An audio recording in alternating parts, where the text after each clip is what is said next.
welcome to the Oxygenaddict Triathlon Podcast. We're brought to you every week by our sponsors PrecisionHydration.com. Electrolytes in different strengths that match how you sweat. You get 15% off your first order with the code Oxygenaddict15. And we're also brought to you by GroupEvolution.com, luxury triathlon retreats with leading coaches including Dave Scott at an exclusive 19th century French chateau. Use the code Oxygenaddict15 for 15% off. Right, everybody, hope you're well. I'm looking forward to having a good chat with you today. Today's going to be a bit of a different episode. Instead of bringing an interview with somebody, we're going to have a coaching special. We're going to sit down and go through some of the questions that listeners and athletes have sent through, and we're going to have a real dig deep into how we can best train and prepare you for next season, and some of the theories behind how and why we train for next season as well. Before we do that, though, there's been some racing this weekend. I'm excited to bring you the results of that. It's sponsored by Precision Hydration. So if you guys haven't been to their website yet, get over there, take their online sweat test. That'll give you a good lead as to whether you're a particularly heavy or a particularly salty sweater. And these two things are really important when you're training indoors, especially over winter, because if you're losing a lot of sweat, if you're losing a lot of fluid, if you're a very salty sweater, it's going to mean that you're not training to your optimum ability. And if you've ever suffered from cramps indoors, I'm a terrible sufferer of cramps indoor training if I'm not taking the right amount of electrolytes. It can be really unpleasant. And, you know, if you've experienced that situation where your calves have locked up or your toes have locked up, it's a really simple fix. All you need to do is you need to get electrolytes in the right strength to match how you sweat. So in my particular instance, when I had a sweat test done with Precision Hydration, it turned out I was losing something like 1,600 milligrams of sodium in each litre of sweat that was going out. To put it in context, that's about 3 times more concentrated than the average person, or if you like, the average amount of normal sports drink. So even drinking normal sports drink, which I often wouldn't do anyway, I'd often just have water, was still leaving me massively depleted in terms of the amount of electrolytes in my body. So if I take their 1,500 milligram sachets, absolutely leaves me in the position where I'm great. I can train. I rehydrate well. I don't get cramps when I'm training, and I also don't get cramps in the night. So if you're someone who's struggled with that, I can highly recommend you heading over to their website, taking their online sweat test, and then you can order the right sachets or the right tablets, whichever you prefer, in the strength that matches you. You can also book a free hydration call with their team. There's a link in the show notes, and if you mention that you heard it through the Oxygenaddict Triathlon Podcast, you're entered into a competition to win a £50 Precision Hydration bundle.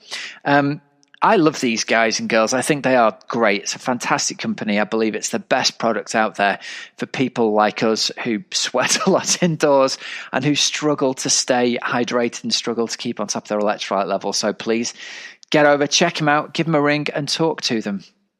Okay, so first race that we're going to bring in results from this weekend was Ironman Florida. The big news from the British point of view, and you know, potentially from a world point of view as well, because I think the performance is that strong, was the win from Kat Matthews. Now, a lot of our British listeners will already know Kat. She's had a great season this year.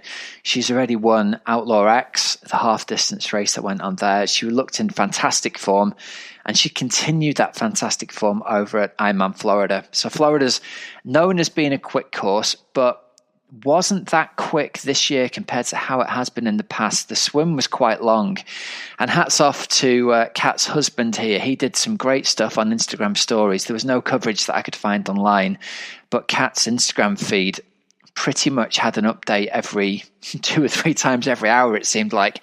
So it's like watching the live commentary there. So it started off with a pretty slow swim. I mean, over on the men's side, they were swimming 54s, 55s. The women's side, they were swimming high 58s, low 59s in the front pack. So, you know, possibly 200, 300, maybe 400 meters long, I would say, in a race of the Ironman distance. It's not unusual to see the lead men under 50 minutes and the lead ladies at the sort of mid-50s mark. So a bit of a long swim there. And I'm mentioning this because Kat broke the course record and put an absolutely astounding time down. We'll go through the results here and we'll talk a little bit about the significance of this result a bit later on. So, results on the ladies' side. Kat took the win. she was a 58.57 swim, 4:36 on the bike, 2:58.30 on the run for a wire-to-wire win. She was first out the water, first off the bike, first on the run. She was pushed quite hard on the run by Sky Mensch. There was never much between them the whole way through. The updates had Sky maybe a minute or two back. There was a bit of drama unfolded partway through the race. And again, I only know the details of this from Kat's husband talking this through on Instagram. He ran alongside Kat for a few steps, he says in his words, and shouted out to her the splits of how far ahead she was. This was seen by one of the technical officials who was draft busting at the time, and Kat was given a minute's penalty for this because according to Kat's husband on Instagram, the technical official considered this to be outside assistance, which I certainly don't think it is. I don't think that giving somebody splits is classed as outside assistance. And apparently they said later on that the official had made the wrong call. Now, whether or not that's true is beside the by. It's certainly a bit of an eye-opening lesson for all of us when we consider how we support our athletes at events. Running alongside them for even a couple of steps can obviously be something that can get people into a whole lot of trouble. And in this case, it sounds like the bullet was dodged. But yeah, what a nightmare to be so close down on the run and know that you had to have. I think Kat ended up with a stand down penalty after the bike leg, so I had to stand around and wait for a minute. So there wasn't much between her and Sky Mensch all the way through the run. Kat ends up putting a very strong last 10k together and pulling away a little bit. She rounds out the run in 8:40 and 50 seconds. Now that's including this minute penalty. So she'd have been under 8:40, which is quite a staggering time in and of itself. Sky Mensch was in second in 8:46. Again, a very strong performance. Meredith Kessler in third place in 8:59. And Ruth Astle was in fourth place there. She broke the bike course record. She was a little bit slower out the water. She was a 1:05 swim, but then she biked 4:32. Which is pretty much bang on 40 kilometers an hour. So an amazing bike ride from her. And didn't quite have the marathon that she hoped for. I think she ran 3:18 to finish in 9:04. So she was just outside that magic 9-hour barrier. But really great pro race for Ruth to finish fourth. And both Kat and Ruth ended up with Kona slots from that. So great news for them. Really good performance. I'm going to come back in a minute to talk about the all-time ladies' times and why it's so significant there. Over on the men's side was a wire-to-wire win for Chris Lieferman. He was a 54-minute swim, 4:01.50 on the bike, so very close to the male bike course record as well, and then closed it out with a 2:50 run to go 7:52. Matt Hansen in second. He was 4:11 on the bike and closed with a 2:41 marathon to go 7:55. So he closed down, the fat end of 10 minutes or so there, or 8 minutes or so, which is damn impressive running by him. Just left a little bit short of real estate at the end. And Sam Long in third place in 7:55 and 30 seconds. We also had Andy Dreitz in fourth, Cody Beals in fifth, then Matt Russell, Pedro Gomez. So some good close racing. Be interesting to see who, if any of these guys and ladies actually go to Daytona and race over the half distance or the slightly shorter than half distance as it's going to turn out to be. I certainly think Kat Matthews is going to be in and amongst the mix over on the ladies' side with a swim bike run combination like that.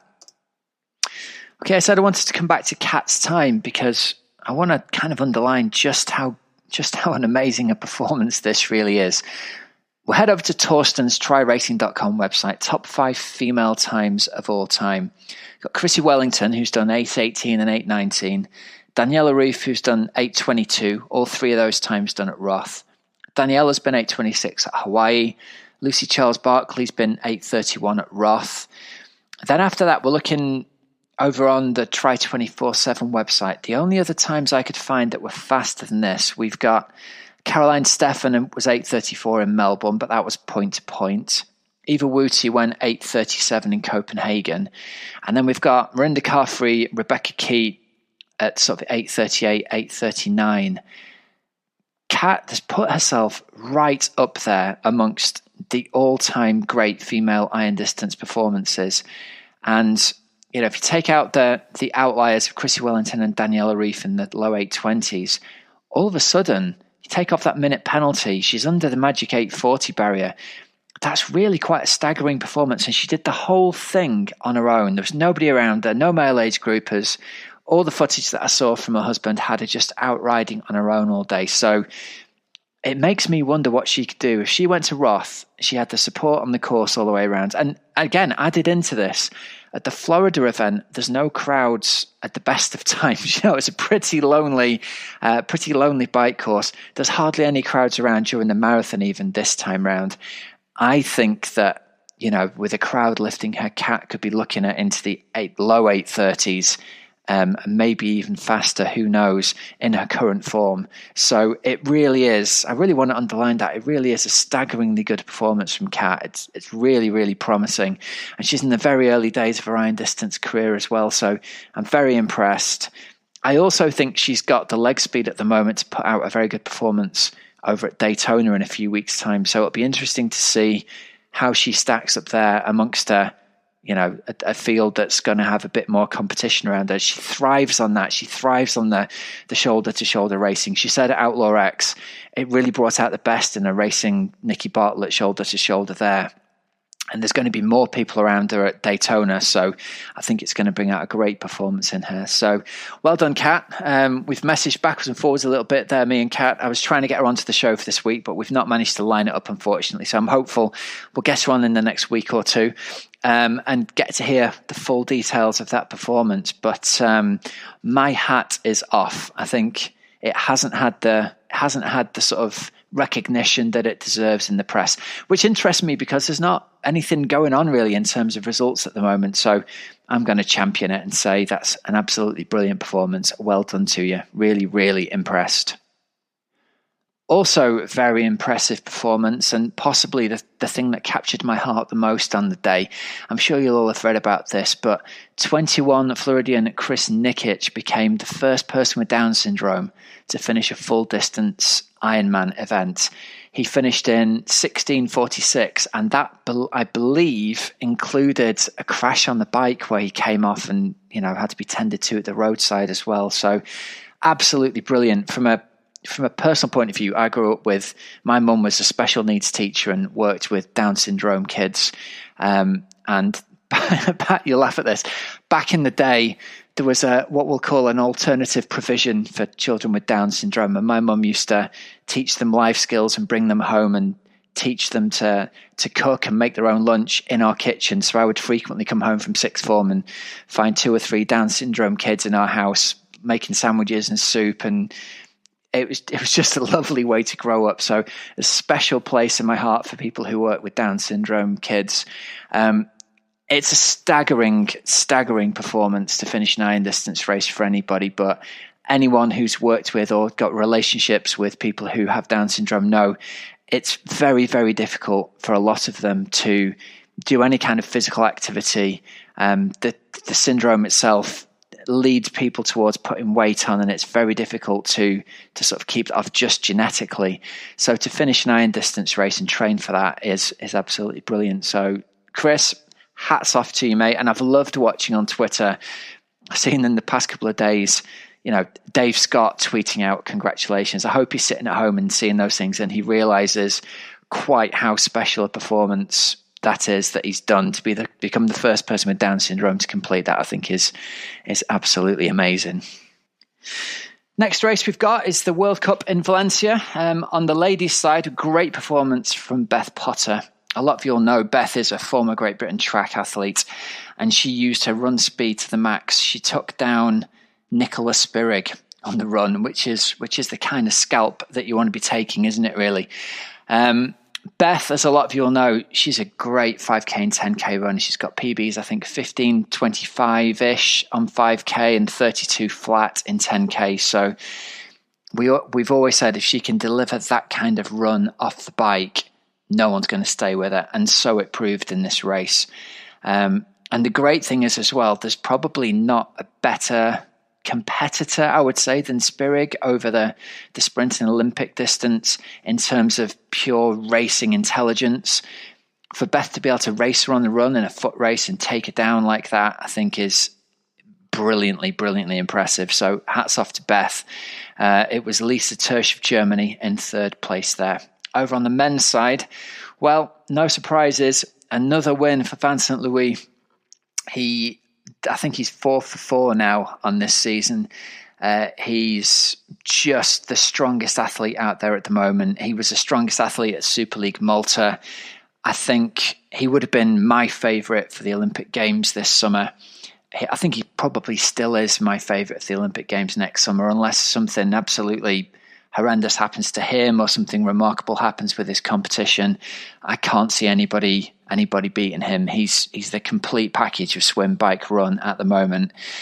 Now, the race was notable, I think, from our point of view, for the continuing return to form of Ali Brownlee. He ran shoulder to shoulder with Vincent Louis and was out-kicked at the end by only a couple of seconds. But for someone who, has moved up to the Ironman distance, had those stonking performances that he had when he was at Western Australia in 7:45 or whatever it was, to be able to come back down and race at that level and be shoulder to shoulder with Vincent Louis over the sprint distance, there's absolutely no reason I can see that he's not going to be in the Olympic team next summer with Johnny Brownlee. I don't think there's a better racing brain than his on this side. I think it would be a brave man who bets against him, getting himself into gold medal shape for next summer as well. And it'd be brilliant to see him there again at what will be his 4th Olympics and headed for his 3rd Olympic gold as well. Quite amazing. He's always had that racing brain. He's always had the ability to intimidate his opposition, to get inside the heads. Certainly at the moment, he's coming back from, various injuries, but that's a very, very good step back. 14:35 off the bike compared to 14:33 from Vincent Louis. It's very impressive indeed. And we had Jelle Jeans from Belgium in 3rd, Pierre Lecour in 4th. So yeah, some really good results there. Interestingly as well, and this is on a slight side note, I saw an interview with our Norwegian friends Gustav Iden and Christian Blumenfeld, both of them saying that they really want to go and have a crack at Kona as well as the Olympics. Now, they were at pains to stress the Olympics were their goal title, but obviously Iden's got himself an invite to Kona next year on the basis of having the 70.3 World Champs won in Nice. Christian Blumenfeld is the current 70.3 world record holder, so it'd be very, very hard to bet against him picking up a slot wherever he went to do that race. And I know the boys train over long distances and just love it. They love the long swims, the long bikes, the long runs. So it would be, a great surprise to me if Blumenfeld was not right up there in the, mid to high 7 hours in his first iron distance race. So again, we're in the situation where we could see, and it's been talked about for years, people racing the Olympic Games and then going to Kona and racing Kona in the same season. Whether we'll see it happen or not, I don't know. But, it wouldn't surprise me if Brownlee went from the Olympics to Kona in the same season. It wouldn't surprise me if Gustav Iden went from the Olympics to Kona in the same season. Whether or not Blumenfeld picks up a slot for Kona before the Olympics, that's a little bit more questionable, but it'd be very, very interesting to see. And Iden makes the point in the interview that I read. The only unknown, he said, for me was essentially whether or not we can do well in the heat and the humidity, and we're training for that to go to Tokyo. So I'm really confident that we can do well in it, was essentially the long and short of what he said. So watch this space, but 2020 could be lining up to be just fantastic amount of competition for us to watch. Okay, some other bits and bobs that I've seen then. I had an email from Lucy Gossage earlier in the week, and she said, can you do us a favour, mention this on the podcast for us? Zalaris, the title sponsor of Norseman, have got some charity slots available for Norseman 2021. The fundraising for a Norwegian charity called Active Mot Kref, and also fundraising for Lucy's charity 5K Your Way and Move charity. So if you're interested in that, you can get yourself over to the Norseman website and have a nosy at that. Obviously, it's incredibly rare that slots for Norseman come up, so you usually have to go into the lottery.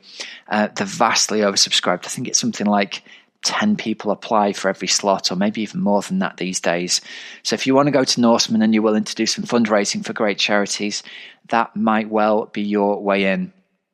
Now, other interesting news here, and obviously these things change on a week-by-week basis, but I was having a nosy around on the Ironman website the other day to see if there's anything else lined up.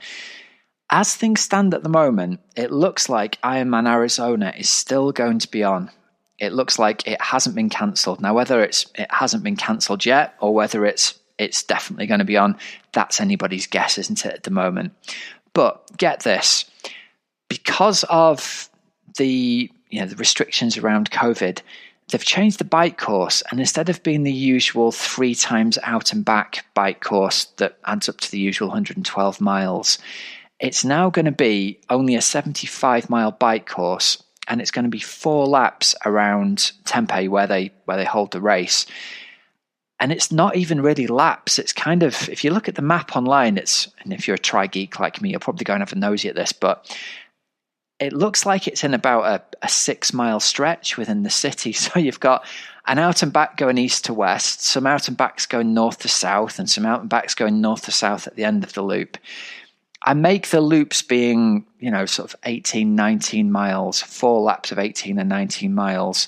So I'm going to be very interested to see how that stacks up. Now, obviously, on the one hand, you want your Ironman events to be the full distance so that people can claim that they've done the full distance. Then on the other hand, I thought, it's great that they're actually doing something to put an event on here, and they're kind of moving heaven and earth to get the event put on at all. So I'd be interested to find out if any of our listeners are lined up to race Ironman Arizona. Drop us a line, help@oxygenaddict.com. I'd be interested in talking to you, and especially interested in talking to you after the event, if and when it happens, to find out actually what's going to go on there and how the event was received, because it seems like there were 2 trains of thought. There's we can't put it on safely with this number of athletes, so we shouldn't put it on at all. And there's we want to put something on here, let's do it as safely as we can, let's put all the guarantees in place, but let's get this bike course going as well as we possibly can. So yeah, I'm very interested to see how that stacks up in the real world. Right then, we're going to go and do a bit of coaching talk, but before we do that, I'm going to give a shout out to our sponsors over at groupevolution.com. They're putting on training camps next spring and next summer. They've got a 19th century French chateau. It's an amazing training location. They've got their own 25-meter pool. They've got their own open water swim venue nearby. They've got a running track nearby, quiet roads to ride on with great tarmac. They've got fantastic food on site, ride support for the rides there. They've got a whole team of coaches lined up to coach different coached weeks there, including Dave Scott. Now, Dave Scott, I think you'll know, Dave doesn't really do training camps and training seminars outside of the US very often. He's got 2 camps going on over there next year, from the 8th to the 14th of April, and from the 15th to the 21st of April. The thing that's interesting about this is you can drive to the venue from the UK. So you can drive your car down, you can get onto the Eurotunnel train, drive out the other end. It's about a 4-hour drive from when you get to Calais at the other side to get to the chateau. So in theory, you don't have to get on a plane, you don't have to see other people.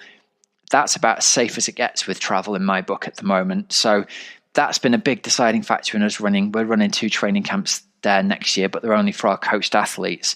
If you're interested in going on a training camp next year, and obviously usually you might go to the Canaries or you might go to Mallorca and you're worried about flying and being on a plane, I think the Group Evolution is going to make a great alternative to that. They're in the middle of France, going to have good weather in springtime, and I think it's worth a look.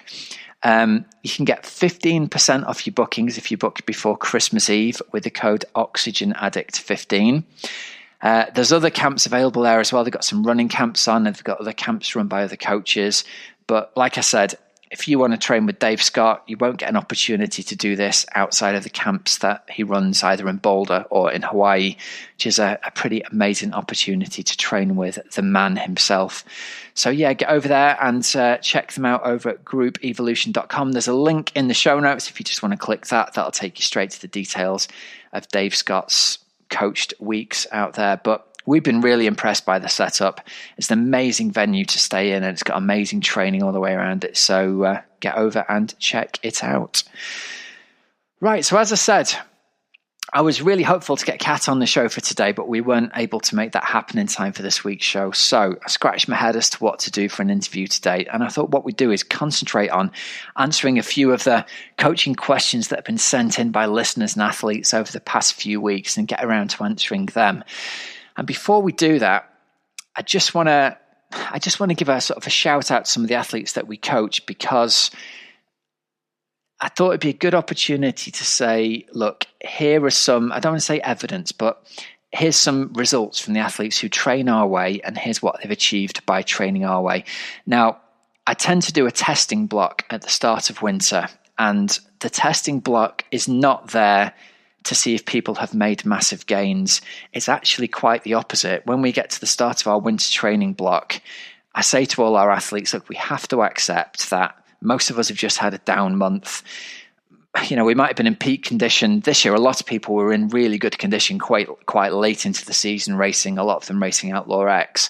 But I say to our athletes, look, we have to accept, and it's okay that our run speed has gone backwards, our FTP has dropped down, our swim speed has gone backwards. That's to be expected because it's the end of a season. And it's also important to underline that that's okay because our fitness, it doesn't keep on increasing in a straight line upward trajectory. It goes up a bit, it goes down a bit, it kind of moves in a wave. And I think it's a really important part of being a resilient athlete to accept you're not always going to see an increase in your numbers. And that's not just okay, that's to be accepted and that's to be welcomed. And the key thing with having any set of numbers is you're going to be better off training to the current numbers that you're at, because you'll make progress faster than lying to yourself and saying, well, you know, my FTP was 250 watts in the summer and now I just tested at 215 watts, but I'm still going to keep on training at 250. I understand the psychology behind that, and I understand why our brain says that, but I don't think it's the best way around it.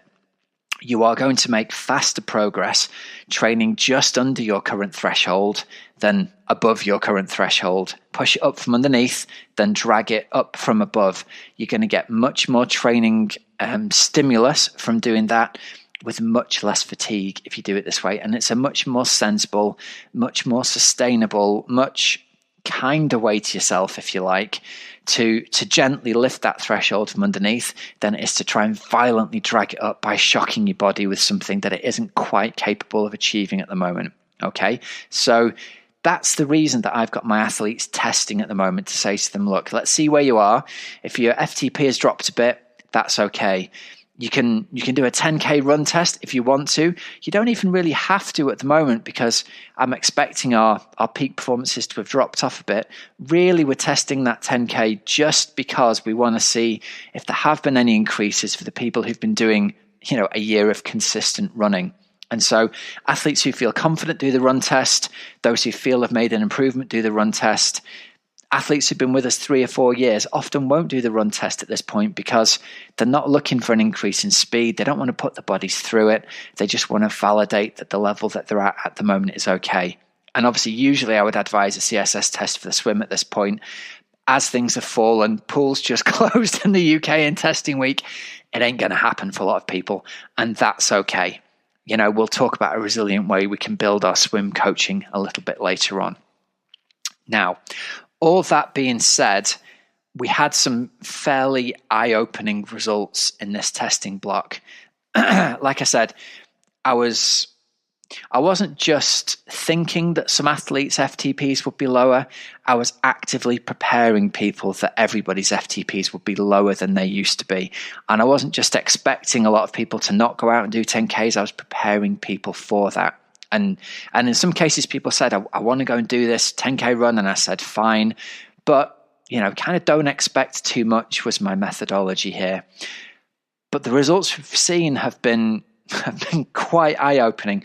We'll start with the 10K results because I want to recognize some people who've done well here. James Hall ran 44:57 to go under 45 minutes for the first time. It's a 90-second PB for him. It's 9 minutes faster than when he joined us. Nick Pocock, who you'll have heard on Age Group Stories a while ago, He also went to the second 44.57. He said that was a 20-year PB. Now, Nick's been with us for over 4 years of coaching now, so that is a real testament to his ability to just get the training done week in, week out, month in, month out. There's been no crazy full-on hard threshold run sessions. That run has come about simply through consistency of steady running. So again, brilliant to see. Mike Busher ran 44.30 for a lifetime PB. John Stevenson ran 48.51. That's down from over 50 minutes, a 15-year PB for him. Dave Naylor ran 45.03, down from 48 minutes. And when he started with the team, his 10K time was 54 minutes on his first test in December, and then 47 minutes in February. And then today, 45.04. Bless him. Those 4 seconds will haunt him, I'm sure. So I just want to say, look, I know I talk a lot and I bang on a lot about how you don't need to do hard run training. Just the steady run training combined with your hard work on the bike is going to get you there. There's some examples of people who have committed to that and have managed to show that those results do come through consistency. In terms of FTP results, we had a bunch of people actually increase their FTP, even though we haven't been in an FTP building block. We had a bunch of people who were about the same. We had some people who've gone back about 5% or so from their sort of peak summer-ish fitness or peak last season fitness. As I said, to be expected, but some shout outs from the guys who have made these improvements and increases there. Bill Anderson improved by 5%. Simon Maguire, who you heard on Age Group Stories a few weeks ago, he's gone up from 320 watts to 334 watts. Carmelo Lagambina's gone up from 280 to 321. So that's a 15% increase. Steve Camilleri went from 213 to 221. So again, a small but solid increase there. Joe Lindstrom's gone from 235 to 250. Mark Kaywood from 268 to 284, Simon Cartledge from 242 to 249, Natasha Pack from 172 to 182, Martin Smith from 188 to 206. So a whole bunch of people who are improving and increasing their FTP at a time when we really weren't expecting people to see increases at all. So when we hit this next 8-week FTP builder block, I'm really going to be expecting some big jumps from these guys here. So really great to see. Okay, so let's get into the questions then that have come through over the last couple of weeks. The first one it says, what is the science behind the mixture of high intensity cycle workouts and low intensity runs versus going hard every session? At times I battle with this in my head that the softer sessions, the easier sessions, are not really worth doing as they're not pushing me forward. To make it easier for me to comprehend, I'd love to understand the science behind it. I've got no doubt that it works, but my mind needs to understand why. Okay, so it's a really great question actually, and I think it speaks to something that goes through a lot of our minds when we tend to just associate the idea that hard stuff will improve us and easy stuff doesn't really do anything. And I think one of the worst phrases out there is junk miles, because it has become associated with slow training. Essentially, slow junk miles on the bike or the run, they're not really worth anything. People are just like messing around. The reality of this is, if you are training at specific intensities for a specific reason, none of your training is going to be wasted. The only junk miles in my book are the ones that are going to fall into the grey area between aerobic training, if you like, the specific low-end intensity that we're doing for a specific reason, and the higher intensity work that we're also doing for a specific reason. And so the two intensities that I tend to talk about here might be, if you talk about heart rate, you might describe them as zone 2 and zone 4. You might describe that as zone 2 being aerobic or steady and zone 4 being hard or FTP on the bike or threshold. It's that kind of in-between area that for me is the junk miles, because they're not hard enough to really effectively raise FTP or threshold. they're hard enough. Typically it happens on the bike. You go out on for a nice steady ride, and then the road goes uphill a bit, and you think, well, I'll just push on a bit. So your power goes up, but it's not enough to reach threshold. So it's not stimulating all the things that are going to help improve your threshold. But it's quite a bit higher than the intensity you want to be riding at for aerobic development. And so it's not helping that anymore. So let's be really specific about what the training types are and why we do it.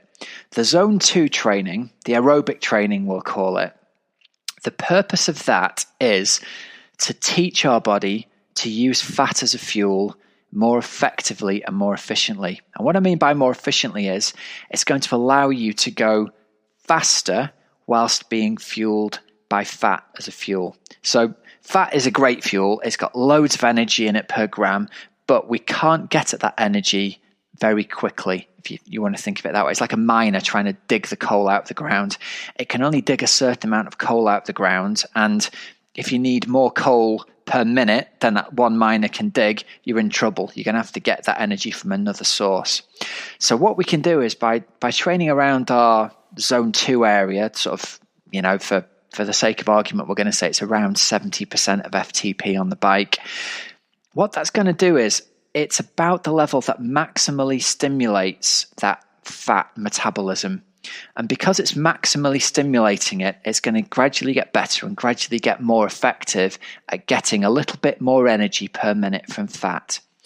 The science says that if you go a bit harder than that, 10 watts harder, 5% harder, you don't continue to get the same contribution from fat metabolism. It tends to shut off the fat metabolism and quite quickly switch into carb metabolism. So it isn't like you get a certain amount of energy per minute from fat and then it adds the carbohydrate metabolism on top to get the extra energy it needs.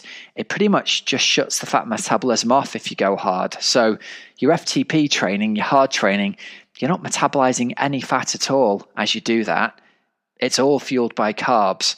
And so that's why you typically see great results from people who are trying to lose weight. If they go out for long walks, they typically lose weight a lot faster than if they take up running or if they take up, whatever, aerobics or something that's quite high impact, because that activity doesn't actually help them metabolize or burn or use that fat. Going for a long walk, really low intensity, around the aerobic kind of intensity, really does help them burn that. And so they can use a lot of that fat. So if we are going to be training for middle and long distance triathlon, it's in our interests that we spend a lot of time developing our body's ability to use fat as a fuel. You don't need to get confused here. You don't need to worry about fasted training. You don't need to think about what you eat and what you fuel or whether you do fuel or not before workouts. Don't complicate it. If you train at or around that sort of level, that intensity, your body's going to get better and more efficient at using fat as a fuel. And that means it can make a bigger contribution to your energy needs as you're training and as you're racing, which effectively means you're going to be able to go faster on race day. Okay, so that's what that low intensity training is there for.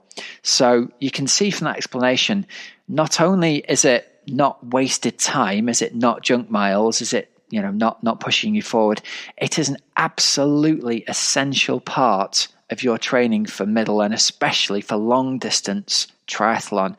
Because if you never spend any time stimulating that fat burning threshold, it's never going to improve. In most of us, it's a bit like having abs. If you start training your abs, they develop quite quickly because we don't really use them for very much. It's exactly the same with our fat metabolism. If you've never used it, it's never been developed and it will develop quite quickly. So that's typically why you see people make a lot of gains in their Ironman times in their first year of training or after the first Ironman before the second one, because you get so much better at developing that fat metabolism over that sort of first year or so of specific training. Now, the hard training that we talked about, the FTP or threshold training, that again is for a very specific reason. That's not going to do anything for your ability to burn fat, but that's okay because that's not what it's there for. What we're trying to do there is we're trying to increase the engine size of your car. We're trying to make it able to generate more power overall so that when you're out riding in your race at 70% of FTP, at 70% of a much bigger FTP. And that's essentially what the theory boils down to. If we can take your engine size from a 1 litre Fiesta to a 2.5 litre Mondeo over the winter, you are going to be able to go much faster for the same percentage later on next summer than you would do usually. So we're going to do some work to increase the engine size. We're going to do some work to increase the fuel efficiency. And those two things are going to come together in order to make you a faster middle and long distance triathlete overall later on in the year. But the key is you have to train at two different and specific intensities in order to have those two different and specific training effects happen to you. If you just hang out in the gray zone in the middle, neither of those things are going to happen. Okay, so that essentially is the reason behind us doing our couple of FTP sessions a week on the bike, and everything else that we do is going to be at the zone 2 intensity on the runs and also on the bikes. Okay, so hopefully that'll be the science behind that one. There's another question that follows up on this that says, how do we develop the high end, and is that what we need to do well in an FTP test? And again, this is a great question because it speaks to a certain, if a certain amount of hard training is good, surely more hard training or even harder training is going to be even better. And typically that looks like people saying, well, a really great way to improve your FTP is to do really hard intensity 1 minute or 2 minute VO2 max efforts at 110, 120% of your FTP, and really beast yourself with a smaller number but very high intensity training sessions to increase your FTP. Now, the answer to that is, well, it will have a small effect on your FTP, but it won't be anywhere near as effective as training in the specific FTP zone. And the reason for that is you can accumulate much more training stimulus or training stress, if you like, by hanging out at or just below your current FTP level than you can by doing the really hard, 1 or 2 minute efforts. So again, if we look at a typical FTP session, we might accumulate 30 or even 40 minutes of actual training time at or just below your threshold in a typical FTP training session. If you do a VO2 session that's really, really high top end, you might do, 10 sets of 1 minute at 120%, giving you 10 minutes of training time. All right, maybe some people might do 15 sets of that, giving you 15 minutes of training time. You're not going to get the same training stimulus in that amount of time as you would. And added to that, it's a very different training stimulus as well. So again, keep it simple. Do the kind of training that's specific to the effect that you want it to have. Training at or just below your FTP is the most effective way to raise your FTP at the fastest rate that it can be raised. I've never seen any conclusive exercise that any of the other stuff that people sometimes put forward. By that, I'm talking about the aforementioned 10 by a minute at VO2. We might do the occasional one of those sessions in my training plans, but again, we're talking maybe one in a set of 8 weeks of training. We're not talking about doing it every week. And certainly not, I get a lot of people coming to me who've had a training plan from some of the other cycle training platforms, and it might have given them a set of 5 second or 10 second maximal sprints. Some of them have done a kind of test that gives you a sort of like the 4-dimensional training perspective or whatever they call it. And they say, well, we want to see what your top end power is like. Actually, it's completely irrelevant to your triathlon performance, whether you can put out 800 or 1,000 watts in a 10-second sprint. So I don't train it and I don't test it. And sure, it's interesting to look at. And sure, you can tell your mates you've got a bigger number than they have. And maybe it's fun to sprint for a road sign. But that's not what we're training for here. We are here doing it for a specific reason, and that's to make you better at middle and long distance triathlon. If you want to be a road cyclist and win sprints, then that kind of training is going to be necessary. But that is the only situation in which it's going to be necessary or even valuable in any way for you to do that kind of training. So if you're currently attending a spin class or a club session that's got you doing very high intensity 10-second efforts, I'd be really questioning the validity of the methodology behind why people have got you doing that, because I don't think it is arguable in any way that that's going to be what you need, unless you're trying to sprint out of corners against Alistair Brownlee and Van St. Louis in the Super League Triathlon next season. Okay. And then one final question we had come through that says, I'm totally sold on the idea of keeping my runs at e-pace, but at the moment I've started your training plan. I've gone from running over 20 miles a week, and at the moment I'm only running 12 miles a week. So can I do more running? And so the answer to that is, at the moment, no. In these first few weeks of winter, we've deliberately scaled back the running quite significantly from what most people are used to doing, because we want to make sure that our bodies can absorb the FTP sessions, and we want to make sure that that's where the, if you like, the peak of the intensity is. And if the runs are a little bit shorter at the moment than you can cope with, then that's for a reason. And the reason is we're prioritizing improving that bike fitness at the moment. And we'll build the duration of those runs gradually. By the time we get to, say, Christmas time, we're going to have those runs back up to what most people consider to be a normal volume of running for, you know, that time of year. But I'm deliberately a bit gun shy on run volume at this time of year. And it's because I want to protect people.